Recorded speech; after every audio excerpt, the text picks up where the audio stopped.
Good morning, friends. This morning we have another Hanukkah book, Engineer Ari and the Hanukkah Mishap. So, Engineer Ari lives in Israel, which is kind of fun because then we get to learn about Israel and also some Hanukkah traditions.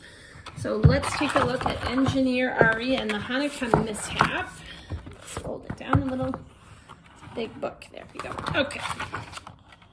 Engineer Ari hurried through the bustling alleyways of Jerusalem, balancing an armload of packages. He held a crate of sufganiyot, a box of dreidels, and a bag of Turkish coins. A Hanukkah and a bottle of oil teetered at the very top. Hanukkah starts in just a few hours, thought Ari. I have barely enough time to take my train back to Jaffa and light the first candle with Jesse and Nathaniel. Ari and his engineer friends always celebrated Hanukkah together. Making his way through the crowds, Engineer Ari saw two boys playing. One wore a crown, and the other held a shield. Happy Hanukkah, called Engineer Ari. Tell me who you are. Mighty King Antiochus, replied the boy with the crown. Brave Judah Maccabee, answered the boy with the shield.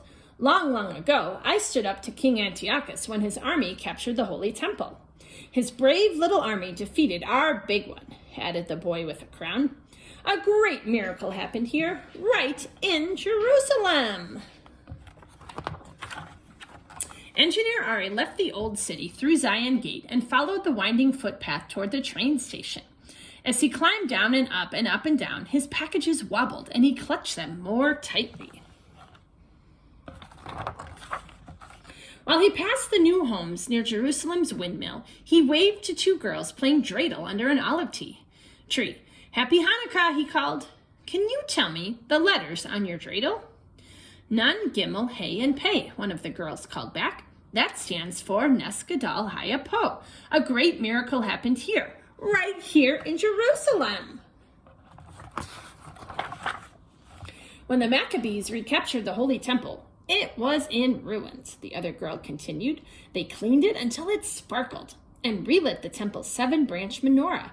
They had only enough oil for one day, but those few drops lasted for 8 days. Ari continued to the station where he boarded his train and carefully stacked the packages behind him in the engine car. Toot, toot! He steamed out of the station, and soon the train was chug-a-lugging toward Jaffa. Ari imagined the smell of Nathaniel's delicious potato latkes and the sound of Jesse's beautiful voice singing the Hanukkah blessings. Lost in daydreams, he drove his train around a bend too quickly. Oh no, he cried. A camel was sitting on the tracks. He slammed on the brakes. Screech, bang, kaboom! As the train squealed to a stop, Ari opened one eye and then the other.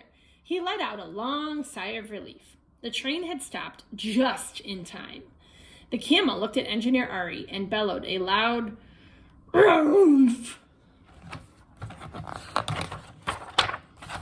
A Bedouin with long robes and a shepherd's staff ran up to the train. His son followed behind. Oh dear, oh my, are you injured? He asked. My silly stubborn camel would not budge.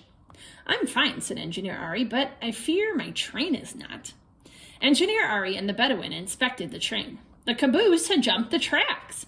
Ari's stack of Hanukkah packages had toppled to the ground and scattered. Your camel may be stubborn, but I was not careful, said Ari. My name is Khalil. Khalil means friend in Arabic, said the Bedouin. Let me be your friend. You and I will pick up your belongings. My son will ride our no-good camel to Jaffa for help, and you must stay with me until it arrives. My name is Ari, replied Engineer Ari, and I am most thankful. Engineer Ari found his Hanukkah a little bent, but not broken. The jug had tipped over, and most of the oil had spilled out. Like the Maccabees, I have oil for only one night, he thought. Khalil shooed his goats away from the sufganiyot and picked up the scattered dreidels. Engineer Ari searched the ground for the Turkish coins. He picked up 1, 2, 3 coins, and then a dusty coin that did not look like the others. It was old and oddly shaped. A 7-branch menorah was engraved on its top. Look at this, called Engineer Ari, showing the unusual coin to Khalil. Khalil inspected it. Have you heard of Modin? He asked. The ancient home of the Maccabees, Ari replied, where the miracle of Hanukkah began? That's where we are, said Khalil. Long ago, the Maccabees lived on this very land, and you have found a Maccabean coin. Looking at the setting sun, he said, soon it will be dark. Come to my tent. I will make coffee while we wait for help. Khalil, Hanukkah begins tonight, said Engineer Ari. Will you celebrate with me? I would be honored, answered Khalil. Once inside, Engineer Ari lit his Hanukkah and sang the blessings. He showed his new friend how to play dreidel, and together they ate the sufganiyot. Just as the oil burned low and the Hanukkah began to flicker, Engineer Ari heard a train whistle. He ran out of the tent. Toot, toot! Jesse and Nathaniel waved as their train chug-a-lugged up the hill and came to a stop.